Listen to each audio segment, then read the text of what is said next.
For 2,400 years, one story was left unfinished. For over 2,400 years, humanity has argued about one impossible story. Either Plato was history's greatest liar, or he knew something no one else did. Tonight, we follow the trail from ancient Athens to modern science.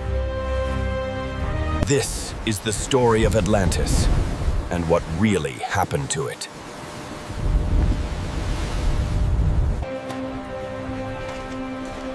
Now imagine Athens, 360 years before Christ.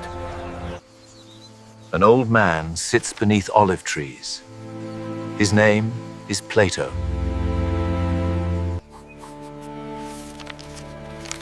Near the end of his life, Plato begins writing something strange. Plato was not born ordinary. He came from power, wealth, and political bloodlines. But Athens fell, defeated, broken, humiliated by war. Plato watched his own family rule as tyrants and become monsters. Power without wisdom left scars that never healed. Then there was Socrates, the man who taught Plato how to think.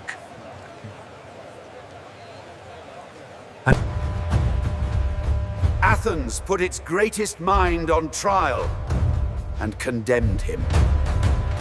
Democracy forced Socrates to drink poison.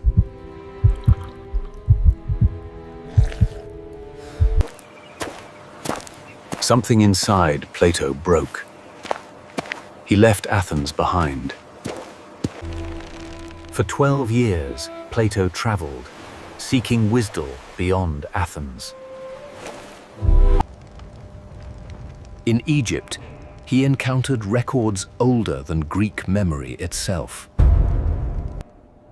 Stories preserved through floods, fires, and forgotten ages. When Plato returned, he brought the weight of ancient worlds with him. He founded the Academy, the world's first university. Here, Plato taught justice, reason, and the soul.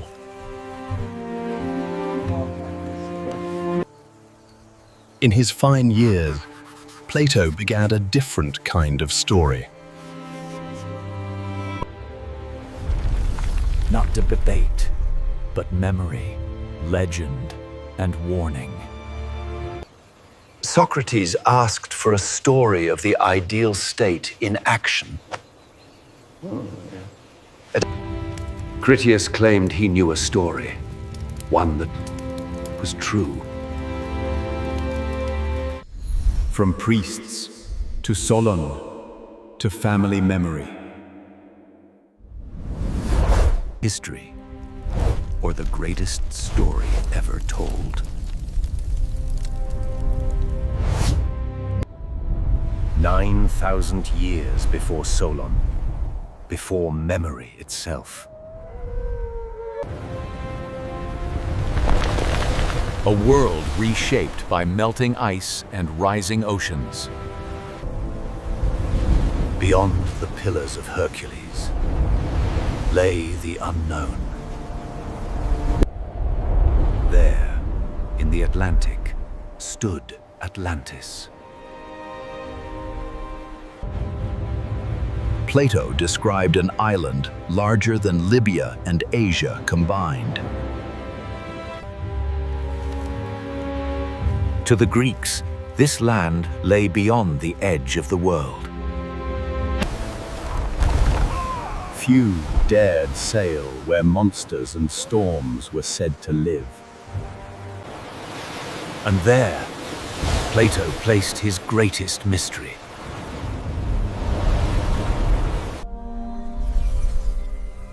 Atlantis was built in perfect circles of land and water. At the center stood the Temple of Poseidon,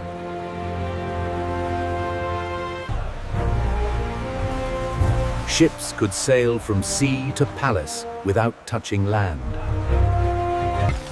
How such engineering existed remains unexplained. Its walls gleamed with brass, tin, and orichalcum.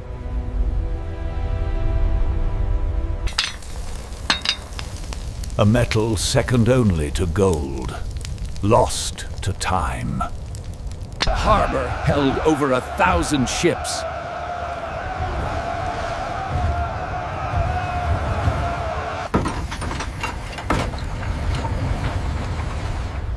Atlantis was an ancient superpower. Its armies numbered in the millions.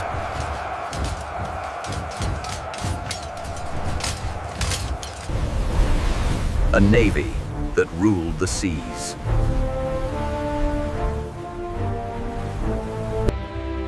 His 10 sons ruled as kings, bound by sacred law. Atlantis was founded by the god Poseidon himself. Everything a civilization needed, Atlantis possessed. Kings sealed their laws with blood and fire.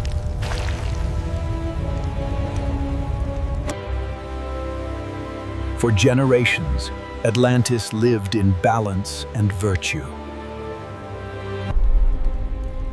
But divine blood thinned with each generation. Wealth stopped being a burden and became desire.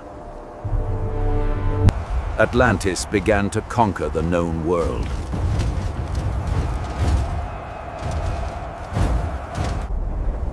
And Zeus took notice.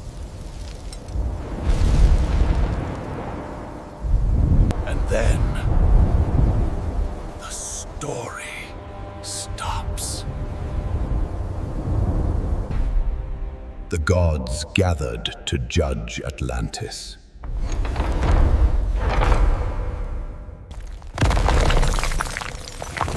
Cracks tore through streets, once thought eternal. Then the sea came.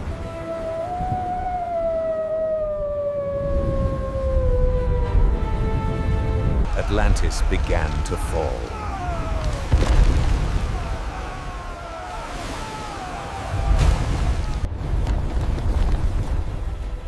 In a single day and night, everything was lost. The god of the sea drowned his own city.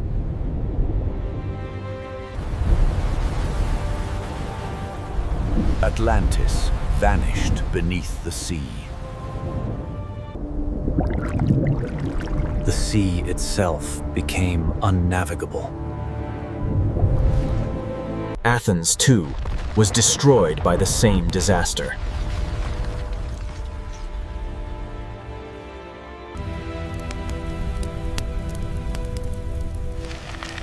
No one survived to remember the war. Only Egypt preserved the memory. Plato accounted for every silence.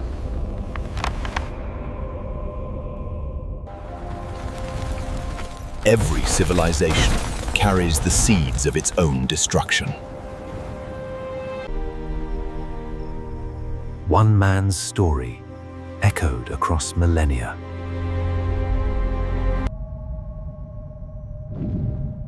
Some still search for Atlantis beneath the waves. Atlantis isn't lost. It's a lesson.